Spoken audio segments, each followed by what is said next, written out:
हमारी संस्कृति, भारतवर्ष की संस्कृति, आर्यावर्त की संस्कृति इतनी विशाल, इतनी पुरानी, इतना समृद्ध कि कितने ही विदेशी अपने धर्मों, संस्कृतियों के साथ यहाँ आए और यहीं के होकर रह लिए। आक्रांताओं की भी कमी नहीं रही, लेकिन इतना कुछ होने के पश्चात भी हमारी सनातन संस्कृति को कोई विनष्ट नहीं कर पाया, अपितु यह सबको समाहित कर और भी विशाल एवं समृद्ध होता चला गया। संस्कृति के इस परंपरा में ऋषिगण कितने ही ऋचाओं की रचना किया।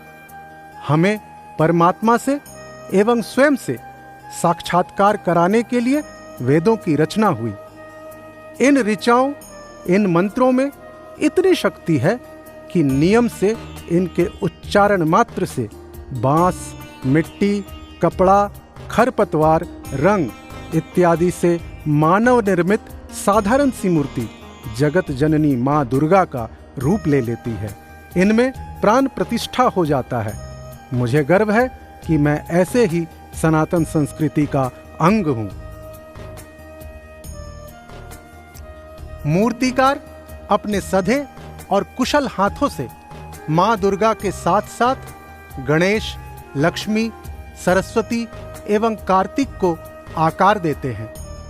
पंचमी को देर रात मोहल्ले की युवा वाहिनी हर्षोल्लास के साथ जब सभी मूर्तियों को बड़े से वाहन में लेकर पंडाल तक आते हैं, तब आसपास के सारे बच्चे, वृद्ध, माताएं, बहनें पुलकित होकर मां को सपरिवार एक झलक देखने के लिए लालायित रहे।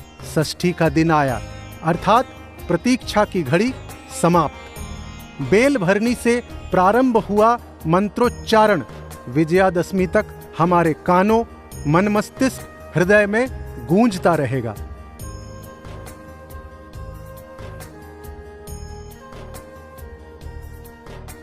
हमारे झारखंड की धरती अपने हृदय में खनिज का भंडार समाये बैठी है, तभी तो जंगल के रूप में यह खिलखिलाती हुई सी दिखती है।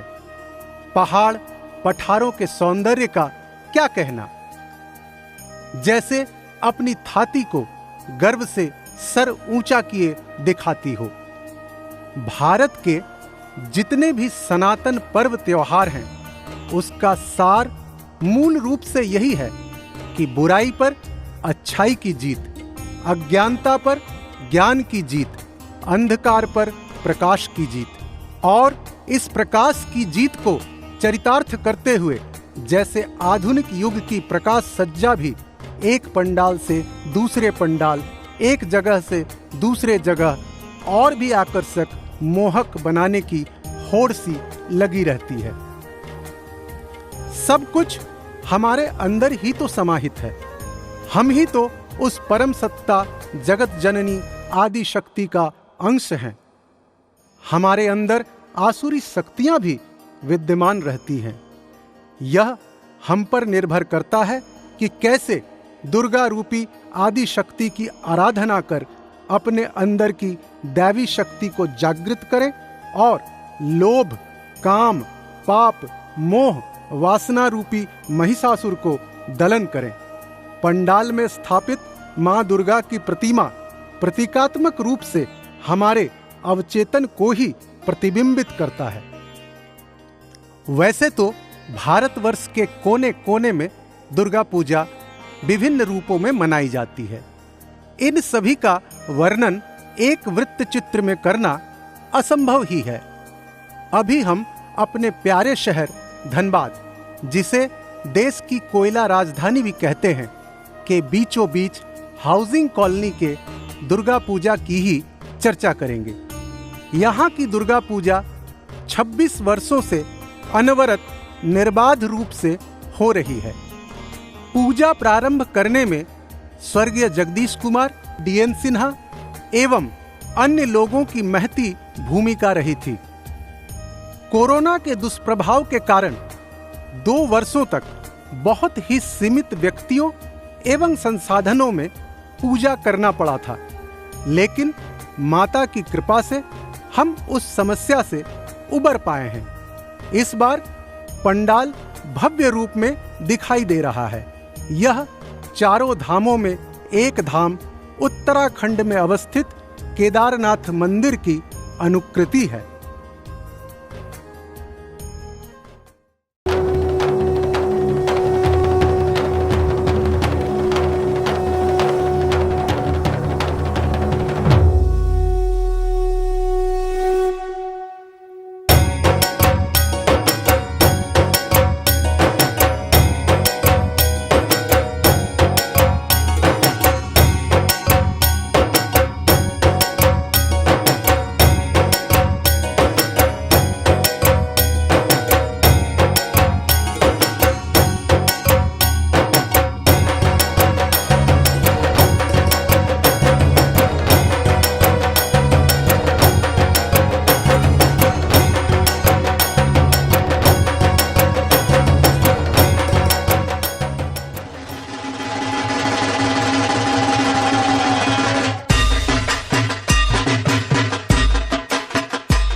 यह मानव मन का स्वभाव है कि आनंद की प्रतीक्षा में समय का ध्यान ही नहीं रहता। आनंद के क्षण तो जैसे फुर से उड़ जाते हैं।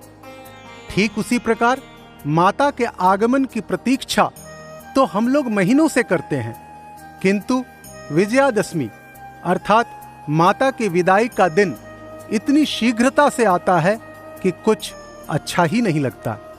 अश्रुपूरित नयनों से हम माँ को इस आस से, इस विश्वास से विदा करते हैं कि आगामी वर्ष फिर से उनका स्वागत कर सकें।